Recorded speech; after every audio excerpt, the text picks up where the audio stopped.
This episode of Walt Disney World Today is sponsored by MEI and MouseFan Travel, who specialize in cruises and vacation packages to Disney and other destinations around the world. MEI and MouseFan Travel is an authorized Disney vacation planner. They provide their signature services with no additional agency fees. To get your free no-obligation quote, visit www.mousefantravel.com.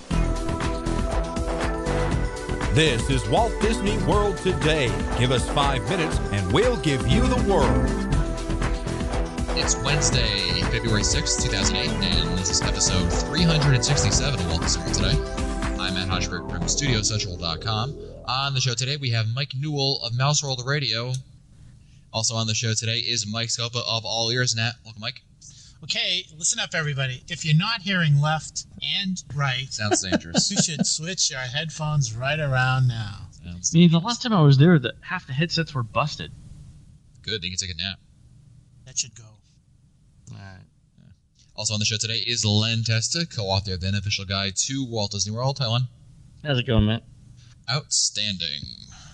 And it's Wednesday, and we're answering your listener questions. And we're going to start out with a question from Martin from Newton, Connecticut. It's good day, gentlemen, and Mangello to you all. I live in Newtown, Connecticut, and find myself in New Haven on occasion. When I found out Mr. Hodgeberg lives in New Haven, I wanted to invite him as a guest in my home for dinner. Don't cry. I'm not a homicidal maniac. I'm a stay-at-home dad with a wife and children. I am very good at cook. If more convenient, I was going to offer to take him out to lunch in New Haven, maybe Claire, Sally's, or Pepe's. But I just wanted to say thanks for a great podcast, but now I see Hodgeberg has moved to Orlando. So the heck with you, sir. Mr. Scopa, if you find yourself traveling down the I-84 corridor in Lower Connecticut, I extend my offer to you now. I believe I got that offer on the live show. Yeah, I think you did call him with the live show. Martin also wants to know, I was shocked at the survey results regarding the yacht club. Our family loves it. We fell in love the first time we entered the lobby and saw the globe. We've stayed there 7 times now, and now I do admit that it's expensive, and we are privileged to stay there. My wife goes to conferences there, but I'm going to assume that anyone who chooses to stay there has the means to stay there. What could they not like? The hotel is beautiful. It's got a fabulous location, and the service has always been exceptional. The swimming pool is the best on property. Len, if you can amend your survey, count my family of 4 as abundantly satisfied with the yacht club. Oh, that's interesting. I like the resort. It's got a great, pool. It's really conveniently located to Epcot. And in terms of dining, if you don't like what they have in the yacht club, geez, you can go over to the beach club or to the boardwalk or the Swan and the Dolphin with a short walk. It's just the rates that kill me. Is it any worse than Boardwalk? In terms of rates? Yeah. The Boardwalk is slightly less expensive, but I could so totally be wrong on that. Martin also writes, we'll be in the parks February 15th to 24th, 2008. If any of you except Matt want to take me out for my dinner offer while I'm down there, let me know. Well, delete. Next email is from Jillian Hoffman of Fishkill, New York. Hey. Newell, this should sound kind of familiar. Okay. Hey, Matt, Mike, and Len. I was listening to your last question show, and I thought I could help with an answer. My aunt is a cast member at Disney World down at the Once Upon a Toy Shop, and here's how her discounts work with our family. Remember back in, I think, last week's show, one of our listeners had a question about discounts for people who work at Walt Disney World, the cast members. And at the resorts, they have gotten up to 50% off a room, and she stayed at the Grand Floridian Concierge Building for the cost of a regular night and her discount. And no, she does not have to stay in the room with her. The reservations are under our names and everything. For dining, her discounts at the restaurants differ all the time. However, she has to be present with the cast with her cast member card for us to get any discount. I do know that the dining discount for cast members stinks because it's always like they give you weird rules. Like it's got to be like after 8 o'clock or on especially during like the holiday season. I mean, it's nearly impossible for a cast member to use their discount at their resorts, at the restaurants rather, because they want the guests to be able to get in there. Right. Hope all the info was helpful. Love the show, guys. Keep up the great work. P.S. Mike Newell, we got to get you out to a Renegades game this year. Oh, that's right. Next email is from Kendall Pelham of Ayrton, Alabama, who writes, man, were you guys wrong on Martin Luther King weekend? Sunday, there were waits of 125 minutes for Soarin' and 80 minutes for Test Track, with the line all the way back to the Breezeway. Saturday at Magic Kingdom was also packed. There was a line for the TTA. Friday at Animal Kingdom wasn't that bad, but the rest of the weekend was crazy. It was just more crowded than when we went the first weekend of June in 2007, just letting you guys know. So it was funny because I actually got a copy of this email from our listener as well. The Soarin's not a great example of what to use for a crowd calendar. but we did some digging into what the waits were at the Magic Kingdom, and they're actually fairly moderate. I think around 60 minutes, and I think we had predicted 4s or 5s in the crowd calendar. So really, we weren't that far off. The issue with Soarin' is that it's so insanely popular in Epcot that it's not a good metric to use for the crowd calendar. And in terms of the TTA, I mean, there being a line, I've never seen more than 7 or 8 people in line and recorded a line of more than a minute or two, simply because of the way it is. So in reality, I understand everyone saw long lines in Epcot, but if you look at what the crowd level predicted and what actually happened in the Magic Kingdom, it was slightly higher than we anticipated, but really not by much, maybe 10 minutes or so. And again, I've never seen a line more than a minute or two long for the TTA. That's it. I'm just starting my unofficial guide. This is actually one of the reasons why we don't use Epcot and any other parks for the crowd calendar, because things like that can happen, and it throws the numbers off so much that people would just it would be hard to explain why it happens. Okay. That's why the Magic Kingdom is actually the best park for that. Next email is from Susan in South Carolina, who writes, "Hi, y'all. Thank you for making my 150-mile round-trip daily commute more bearable. What is the best behind-the-scenes tour for an engineer? I want to surprise my husband on our October 2008 Walt Disney World trip with a behind-the-scenes tour. He's an engineer and loves finding out how things work." Oh, man. Probably the Epcot one, huh? Which one is that, Scopa? Oh, well, they don't call it the wagon. I forget what they call it. But that would be something that I would expect an engineer would really enjoy, seeing how that piece of machinery works. Maybe also the Keys of the Kingdom tour might be also up there. I mean, it's very long. That's like the 8 hours one, I think. But wow, that's really long. Yeah, to say the least. But that one also is going to give you a lot of in-depth looking at how Disney World really functions, and I think that might be something that you might be interested in. And those generally all get really good reviews. I mean, I really can't think of a tour that really gets slammed for being bad. Next email is from somebody who didn't leave their name. When you email us, you got to say name and where you're from. Name and town. I just started listening to your show and love it. I have a question. Last year, I saw a special on TV about the different things they do at the resorts for December. Gingerbread houses, trains, etc. Can you tell me where they are and how does a person get to the other resorts from one to another? Disney Transportation. Well, you have to use a theme park though between the two. I mean, you could monorail it to get to the 3, and then at Epcot you can walk to all of them. But for the rest of them, I think a cab is the most efficient way to do it.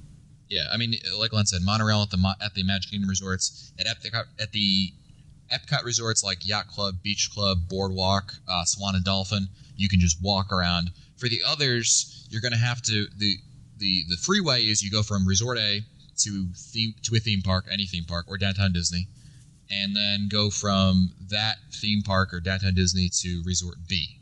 But obviously, it is a lot of commuting time. And you may find it more beneficial, like Len said, to take a cab. Next email is from Aziz, who writes, "Hello, Matt, Mike ×2, and Len. I'm emailing you from Gastonia, North Carolina. Hello. Let me first say that I enjoy the show. I am a young black male from the streets of New Orleans, seriously. I am not a thug or hoodlum, just happened to grow up in the environment. Just thought you'd like to know that every type of person can enjoy the Disney magic, and that you have listeners of all demographics. Now on to my question. I took my family to Walt Disney World for the first time in August of 2006 and became hooked. My wife, my son, and myself went back this past August and had yet another great time despite going with friends that complained about everything. I'll never do that again. Anyway, that's for another email. I'd like to know if buying 3 annual passes, 2 adults, 1 child, and maybe getting the annual pass discount on a value or moderate resort room in August 2008 would be better than getting a Magic Airway package for 7 nights. I do plan to go back a few times within the year, and I've enjoyed the free dining the last couple of years, but I'm willing to let it go if the numbers are right. I understand that it may not be cheaper for the first trip, but if it's not astronomically more expensive, then I'm willing to give it a try. Please reply before my 8-year-old starts college." Nice. So the break-even point is going to come sooner, obviously, at the moderate resort than at the value. I think the break-even point for staying at a value resort is somewhere around 10 or 11 days. And at a moderate resort, it's like 5 or 6. So if you can do 5 or 6 nights, then that would pay for the annual pass. if you're going to do 2 trips a year, though, I'm not convinced that an annual pass is the way to go for your son or your wife. You might want to look at just break out the calculator or the Excel spreadsheet and do the calculations on the 10-day Magic Your Way pass versus the AP for that, because I think it might be close to break even there. You need 1 annual pass to get the discount. Not everyone in the room needs the annual pass to get the room discount. Yeah. The other thing is, and he was talking about free dining and all that stuff.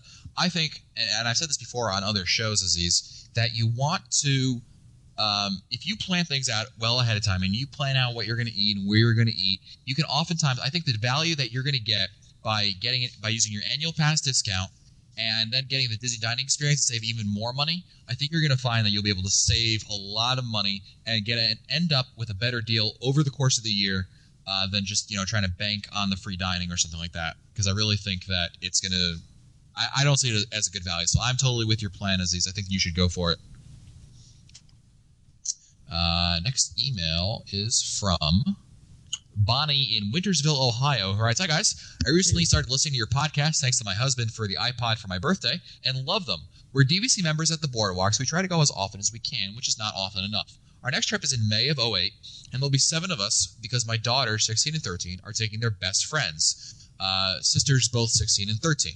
They've waited for years to go with us and are very, very excited and can't wait till we start planning the trip.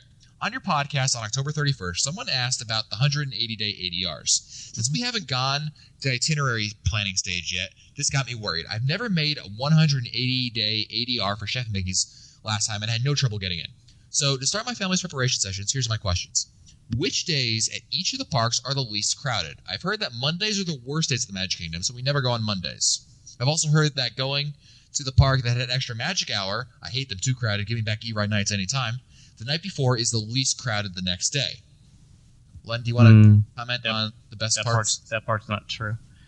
So the rule of thumb is that the day after a morning extra magic hour is generally less crowded for the park, not the evening extra magic hour that you would think. So the least busy days for the Magic Kingdom are Tuesday, and this is, by the way, least busy to more busy. Tuesday, Saturday, and Wednesday. For Epcot, it's Wednesday, Thursday, Friday. For the studios, it's Saturday, Tuesday, and Monday. For the Animal Kingdom, it's Friday, Wednesday, and Thursday. And then for the water parks, it's Saturday, Sunday, and Wednesday are the least crowded days. The busiest days for the parks, for the Magic Kingdom, is Thursday and Sunday. For Epcot, it's Tuesday and Sunday. For the studios, it's Friday and Sunday. For the Animal Kingdom, it's Monday and Sunday. And then for the water parks, it's Thursday and Monday. If that makes sense.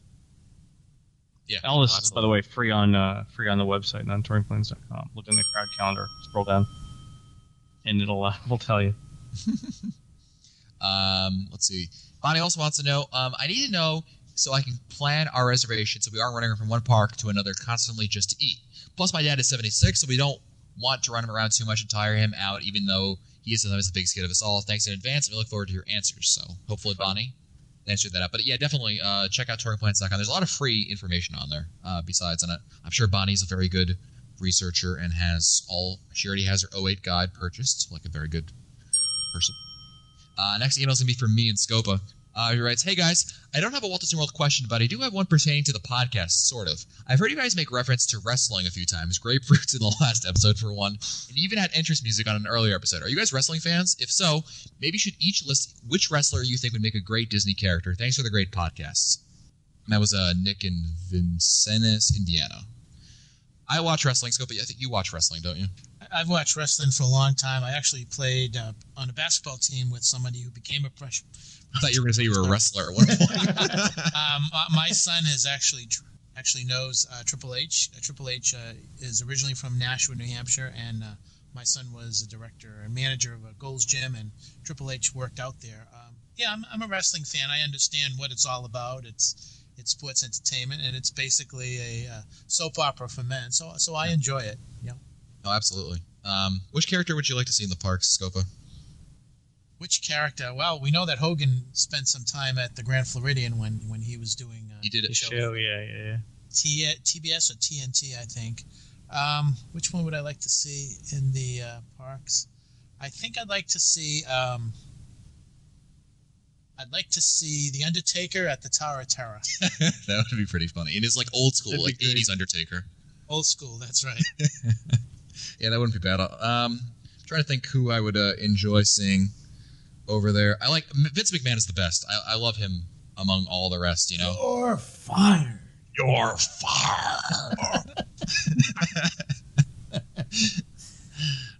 Next email is from Brenda Titus, who writes, Hi guys, I love the show. I'm a new listener, completely addicted. I'm looking forward to my first trip to Walt Disney World coming up in December. And I have a few questions that I hope you can help with. I'm listing them in order of importance in case you don't need to edit that. She gave us a lot of questions here, Brenda, so we'll try to get to as many as we can. We'll be staying at the Magic Kingdom on New Year's Eve. Having been to Disneyland on this day and sworn never to return, I am looking for advice to survive the long day and night without letting the crowds get to me too bad. I still have nightmares of my Disneyland experience being trapped in the middle of a crowd and not being able to move, squished like a sardine. It was very frightening. Is there a quiet place to go to spend the last couple of hours of 2007 and yet still be able to participate in the countdown and fireworks? Or better yet, is this park just not the crowded place that it is like in Disneyland Anaheim? No, it'll be crowded. I mean, there's no quiet place in Disney World other than your hotel room to do the countdown. None of the theme parks are going to be. She also has a couple other questions. I've gone to the Walt Disney World website to find out which parks will be open for extra magic hours during my stay, but I don't know what the exact hours will be. Where do you go to learn what the extra hours will be? For New Year's Eve 2008, they haven't posted them yet. The best thing you can do is look at the historical data from 2007, and a variety of websites have that, including the unofficial guides. I think WDW Magic has them as well. The park hours from 2007. You use that. That's a great guideline. Yeah, I have on my site, StudioCentral.com, I have park hours for the studios going back to 2002. So if you want historical hours, you can figure it out right over there. Thank you for your time. I really hope that you can answer one or two, if not all of my questions, or at least head me in the right direction. As a side note, I woke up at 3:45 this morning with insomnia. You guys didn't put me to sleep, but I did learn some other information. I am so looking forward to my Dole Whip float. I've only ever had the whip, not a float, so I can't wait to get caught up in the excitement of this Walt Disney World favorite. Thanks again. Awesome. Next email is from Carlos de Sousa of the Northern Mouse podcast, who writes, I just wanted to send a quick congratulations to Mike and Len for completing the Tower of Terror 13 and 6.5K. I'm sorry to hear it didn't live up to expectations, but hopefully Disney will learn from the experience and improve on it next year if it stays with an annual event. Len mentioned that he and Mike were touching fingers as they crossed the finish line. It looked more like they both had a pretty good grip as you pranced across the finish line. Not that there's anything wrong with that. Fabulous. Fabulous. We definitely pranced. I think his legs were higher than mine, though. Exactly. I was on tiptoes, actually, as I did. right. So. That's right. Next email is from Zach from Albertville, Minnesota, who writes, Hey guys, I'm 17 years old and our last family visit was in 2005. During this stay, I became a Disney World fanatic. After the trip, I bought the unofficial guide 2005 for $4 at a going out of business sale at a bookstore. From then on, I have bought many books about Walt Disney World, including the 2008 edition of the unofficial guide. My parents said we could return, after much petitioning, in 2008, but they said that I would have to plan it. So here are my questions. How many days in advance should I make my hotel reservations? I mean, as soon as you know you're going, I would book something. The reason is you can always change. You can always modify dates, but once you have a reservation, but having the reservation is key. I mean, having the place to stay is key. I would look though to see if you can get cheap airfare first, and then get hotel, because there's probably fewer seats on the airline than there are hotel rooms available in Walt Disney World. That's right. And the other things I have to keep in mind, if you want to book a hotel room, if you use a good travel agent like the official travel agency of the podcast is MEI and Mouse Fan Travel, they can actually put a hold down for you. So if you're tentative, like your parents are kind of tentative about the trip, you can at least put a hold down, and that can hold it for a little while, so that you can get make sure that the trip is going to go and you're not going to want to change it or something like that. And that can be a good travel agent can really help you out. Zach also wants to know, how far out will San Angel Inn take reservations? 180 days, right? 180 days, yeah. And last question is, which week is better to go? The middle of October, around the 17th to the 24th, or the week or two before Thanksgiving? Len? It's the week or two before Thanksgiving and what? The middle of October, the 17th to the 24th. Ooh, good question. That's gonna be tough. I'm gonna go with the week or two before Thanksgiving, because you've got a lot of Halloween crowd people. You know, if they're for Mickey's Not So Scary. Week or two before Thanksgiving is generally 6s and 7s, maybe 8s and 9s during Thanksgiving. Versus when? Middle of October? Yeah, 17th to the 24th. It's definitely October, so it can be a little bit slower. Next email is from Sherry from, believe it or not, Gastonia, North Carolina. Woo. We'll be at Walt Disney World from November 16th to the 24th. I'd love to get a shot of my kids with the Santa hats on for the Christmas cards around Magic Kingdom, but did not know if the park will be decorated with Christmas decorations on Friday the 23rd. Aren't they usually up by then? I seem to recall like the Christmas decoration stuff is up by like mid-November, like the 12th or the 13th or something like that. Could be Labor Day this year. Who knows? That's true. I think you'll be fine though. I mean, certainly by Friday the 23rd. I mean, that's like a week before Thanksgiving. For sure they'll have it up there. Next email is from Beth in Los Angeles, who writes, My siblings and I, 4 adults, no kids, are planning a Walt Disney World trip in September 2008. We have heard that we need to book a family suite by January, February. What do you think? I've heard you talk about discounts for AAA, etc., and wonder when we can start looking for discounts for the time we want to visit. Usually it's 2 or 3 months in advance when you'll find the discount. I would book the room though, and then see if you can get the discount later on, because it's worse to not have a room at all.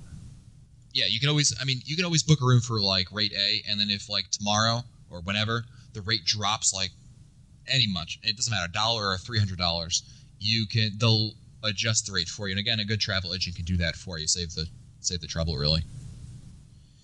Next email is from Susan, who writes, Hi, Matt, Mike, and Len. In one of your podcasts, there seem to be some negative feelings towards Port Orleans Riverside. Right now, we're scheduled to stay there in February of 2008. Can you clarify what you guys don't like about Port Orleans Riverside? I'm thinking about bumping up to Wilderness Lodge for $200 or more. Good idea, bad idea. It'll be me, my husband, and our 9-year-old niece for 4 days. We're not renting a car. I don't know about you guys. I don't like Port Orleans Riverside because it's very large and the bus service stinks, because there's like 3 or 4 different stops in Port Orleans Riverside, and you share the same buses with Port Orleans French Quarter. And what tends to happen, sometimes you do. Sometimes that's true. Yeah. Okay. Yeah. So I just find that the buses are very crowded. You're going to be competing with a lot of people when you're getting on the buses over there. It's nice. I don't love the food court either, and the distance you walk is kind of long. Yeah, you can beat some places are like you're staying in Epcot. Yeah, I mean, in the overall scheme of things, the distance walking isn't that great. For me, the food court just wasn't great, and that's really what I look at. Some people don't mind as much. It does get great ratings by people in the book. So. Next email is from Mary from Elkton, Maryland, who writes, I've uploaded a picture I took in October of the Harry Potter books in the Tower of Terror gift shop. At least Lost is ABC themed, but this just doesn't make any sense. P.S. I like listening to live shows, but I'm shy and don't like listening to myself on them. Larry is nice enough to include me since I'm there listening. I don't understand the theme. I don't know. They have Lost merchandise in the Tower of Terror gift shop, which makes no sense to me. And the Harry Potter books, I think somebody's just trying to make a dime on them. I can't think of any reason why they'd be there. Yeah. Next email is from Jack Hill, who writes, I'm planning to go to Walt Disney World in May. I'd like to know if the experts at Walt Disney World today would recommend the one of the new dining plans for 2008 or none of them. I've listened to your podcast when the new plans were just a rumor. Do you have any updates or any new recommendations? So the new dining plans, I think we talked about this on the live show. The new dining plans, if you use every meal, will generally save you $5 to $7 per adult per day. That's assuming you can get into your first or second choice restaurants, and that you do actually eat every meal. If you can do that, it's still a good deal. The problem is that it's so popular right now that if you don't call 180 days in advance or 170 days in advance, You're not going to get your first or second choice restaurant if you're going during one of the busier times of the year. And that's the issue that we see. So what we're telling people to do is make the reservations first, then sign up for the dining plan. Absolutely. By the way, remember that email about Port Orleans Riverside? We neglected to mention whether you should stay at Port Orleans Riverside or go to Wilderness Lodge. I would say go to Wilderness Lodge if you can swing the extra $200. That's my Len. Would you say stay at Port Orleans Riverside or go to Wilderness Lodge? The theming of the resort is better in the Wilderness Lodge. I like the pool a little bit better. Probably has better on-site dining. I don't think the rooms are that much better. It's $200 overall. Yeah, it'd probably be closer to Magic Kingdom. Yeah, sure. That's it for us today, but we wanted to sneak in one last email. Came from Kathy and Darren. It's for Mr. Scopa. Where I say, guys, seeing as we're big Patriots fans, live 15 minutes south of Foxborough, we will stand by Mike Scopa during Magic Meets in his hour of shame if the unthinkable happens and Scopa ends up having to wear a giant shirt. If the Patriots win, though, we'll bring our 4-foot-tall, loose-size, inflatable Patriots player for Mike to gloat with.